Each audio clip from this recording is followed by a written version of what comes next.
ये सिलेबस है, मैं आपको विस्तार पूर्वक बताती हूँ। मैनेजरियल इकोनॉमिक्स का फर्स्ट यूनिट है demand and the form, second production and cost, market of racing and aggregate demand and aggregate supply, and second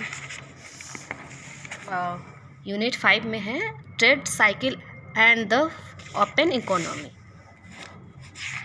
question है, प्रबंधकीय अर्थशास्त्र क्या है? प्रबंधकीय अर्थशास्त्र की मुख्य विशेषताओं का वर्णन करें।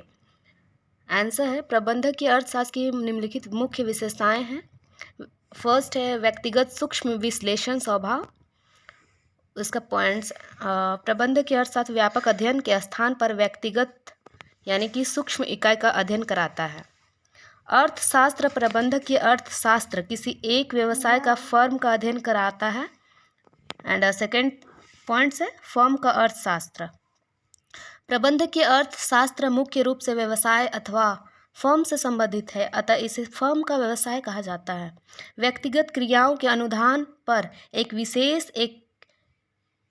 विशेष क्रियाओं का अध्ययन किया जाता है। इनमें फर्म की मांग, व्यवसाय तथा पूर्ति की दशाएं, लागत तथा मूल्य निर्धारण, लाभ नीति आदि का अध्ययन किया जाता है। एंड थर्ड पॉइंट, प्रबंधकीय अर्थशास्त्र की तुलनात्मक स्थिति की है, क्योंकि हम विभिन्न संतुलन स्तर की परस्पर तुलना कर अध्ययन करते हैं। आंशिक संतुलन फोर्थ पॉइंट है। प्रबंधकीय अर्थशास्त्र में थोड़ा थोड़ा करके आंशिक रूप से यह मानकर विश्लेषण किया जाता है कि अन्य बातें समान हैं। 5 पॉइंट, प्रबंधकीय अर्थशास्त्र मुख्य रूप से आदर्श विज्ञान है। यह विज्ञान के स्थान पर वर्णनात्मक न होकर निर्देशात्मक, प्रत्येक फर्म या व्यवसाय के लिए क्या होना चाहिए इस बात का अध्ययन कराता है। इसको इन्वर्टर में कवर करना है, इस बात का अध्ययन कराता है। उदाहरण के लिए मूल्य में कमी होने पर मांग में वृद्धि होती है। मूल्य में कमी होने पर मांग में वृद्धि होती है और मूल्य में कमी होने से मांग में कमी होती है।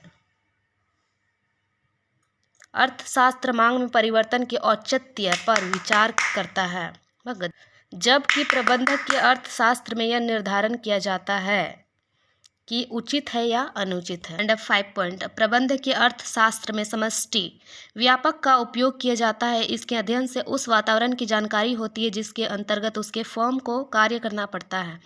समष्टि अर्थशास्त्र का ज्ञान व्यापार के प्रबंधकों को बाहरी वातावरण के साथ अपने व्यवसाय को सर्वोत्तम ढंग से समायोजित करने योग्य बनाता है, जिन पर प्रबंधक का कोई नियंत्रण नहीं है। ऐसी वाद्य शक्ति में लेबर, विदेशी व्यापक नीति, कर नीति, औद्योगिक नीति, राष्ट्रीय आय का विश्लेषण तथा व्यापार चक्र आदि का प्रमुख है।